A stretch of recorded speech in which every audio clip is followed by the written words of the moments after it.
Infection control society آپ کے لیے مختلف بیماریوں سے بچاؤ کے بارے میں معلومات فراہم کرتی ہے، جس کے ذریعے آپ اپنی معلومات کو بیماریوں کے بارے میں بڑھا سکتے ہیں اور بیماریوں سے بچ سکتے ہیں۔ گٹھیا گاؤٹ جوڑوں کا ایک تکلیف دہ عارضہ ہے۔ یہ اتنی عام بیماری ہے کہ ہر 100 میں سے ایک شخص اس سے متاثر ہوتا ہے۔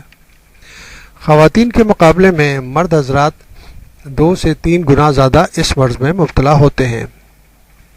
بلوغت کے بعد کسی بھی وقت یہ بیماری لاحق ہو سکتی ہے، تاہم خواتین میں یہ بیماری عموماً اس وقت دیکھی جاتی ہے جب وہ سنیاس یعنی مینوپاز میں داخل ہوتی ہیں، یعنی کہ 45 یا 50 کی ایج میں داخل ہوتی ہیں، کیونکہ جب تک ان کے جسم میں ایسٹروجن ہارمون تیار ہوتا رہتا ہے وہ اس مرض سے محفوظ رہتی ہیں۔ جو لوگ خود کو بالکل تندرست اور فٹ محسوس کرتے ہیں ان کو بھی یہ بیماری دبوچ سکتی ہے۔ یہ بھی دیکھا گیا ہے کہ خاندانی وراثت کے طور پر یہ مرض ایک سے دوسرے فرد میں منتقل ہو جاتا ہے۔ وجہ کیا ہوتی ہے؟ گٹھیا اس وقت لاحق ہوتا ہے جب جسم میں تیار ہونے والا ایک مادہ یورک ایسڈ جسم میں مناسب طور پر خارج نہیں ہو پاتا۔ عام طور پر یورک ایسڈ کی بڑی مقدار پیشاب کے راستے گردے خارج کر دیتے ہیں، لیکن گردے اگر مناسب طور پر کام نہ کریں تو اس کے نتیجے میں خون میں اس تیزابی مادے کی مقدار بڑھنے لگتی ہے۔ جب مرض کی شدت سے حملہ ہوتا ہے تو یوریٹ کی قلمی مادے سے چھن کر باہر آ جاتی ہیں اور نرم ٹشو میں جمع ہونے لگتی ہیں۔ عام طور پر وہ کسی ایسے جوڑ میں جمع ہو جاتی ہیں یا سب سے عام پاؤں کے انگوٹھے کا جوڑ ہوتا ہے جس کے نچلے حصے میں یوریٹ کے ذرات یکجا ہو جاتے ہیں۔ تاہم یہ قلمیں گھٹنے، ٹخنے، کلائی، پاؤں اور ہاتھ کے چھوٹے جوڑوں میں بھی جمع ہو سکتی ہیں۔ در حقیقت کوئی بھی نرم ٹشو ان کی جائے پناہ ہوتا ہے۔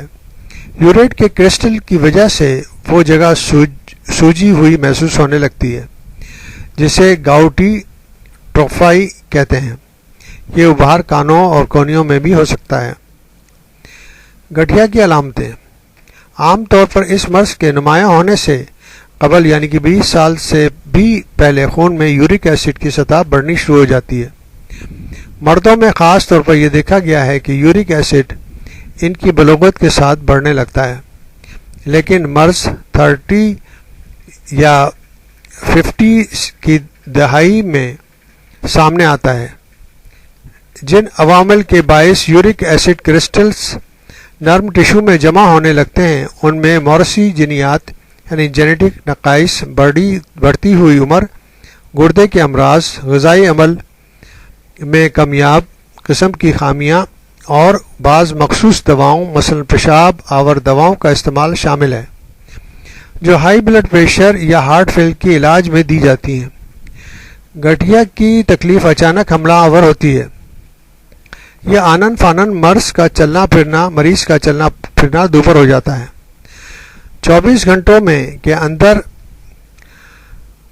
جوڑ سرخ، گرم اور اتنے زیادہ حساس ہو جاتے ہیں کہ محض ایک چھوٹی سی سے بھی تکلیف بہت زیادہ محسوس ہوتی ہے۔ اگر اس تکلیف کا کوئی علاج نہ کیا جائے تو 2-4 ہفتوں کے اندر کی شدت ختم ہو جاتی ہے۔ گٹھیا کے مریض پر اس بیماری کا دوسرا حملہ 6 ماہ سے 2 سال کے اندر ہو سکتا ہے۔ بعض اوقات اس دوسرے حملے میں پہلے کے مقابلے میں زیادہ جوڑ متاثر ہو سکتے ہیں، لیکن ممکن ہے کہ سوزش کی شدت زیادہ نہ ہو۔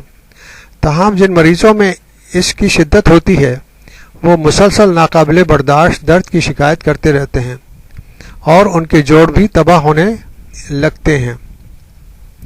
اس بات کا بھی خطرہ ہوتا ہے کہ یورک ایسڈ کے کرسٹل گردوں میں تشکیل پانے لگے، جس کی وجہ سے گردے پر ورم ہو سکتا ہے، ان میں زخم بن سکتے ہیں اور پتھریاں بھی بن سکتی ہیں۔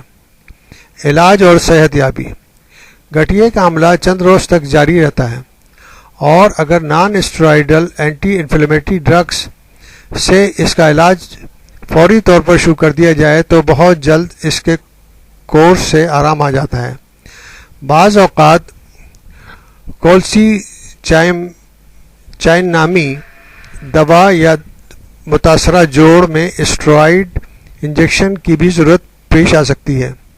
گٹھیا کے مزید حملے سے محفوظ رہنے کے لیے خون میں یورک ایسڈ کی سطح کو کنٹرول کرنا بہت ضروری ہوتا ہے۔ اس مقصد کے لیے طبی ماہرین درج ذیل ہدایت پر عمل کرنے کی تاکید کرتے ہیں۔ ان غذاؤں سے پرہیز کریں جن میں پیورینس کیمیکلز کا ایک خاص گروپ بہت ہوتا ہے۔ ان غذاؤں میں جن میں اوجڑی تیل چھوڑنے والی مچھلیاں، دالیں، پولٹری وغیرہ شامل ہیں، یعنی کہ پروٹین والی غذائیں جو ہیں ان سے پرہیز کرنا چاہیے۔ شراب نوشی ترک کر دیں کیونکہ الکوہل یورک ایسڈ کی سطح بڑھا دیتا ہے۔ سافٹ ڈرنک کے علاوہ ایسے مشروبات کا استعمال بھی کم کر دیں جن میں شکر گھلی ہوئی ہوتی ہے۔ حالیہ سروے سے ثابت ہوا ہے کہ ان مشروبات میں مردوں میں گٹھیا کی شکایت بڑھ جاتی ہے۔ اپنا جسمانی وزن مناسب حد کے اندر رکھیں۔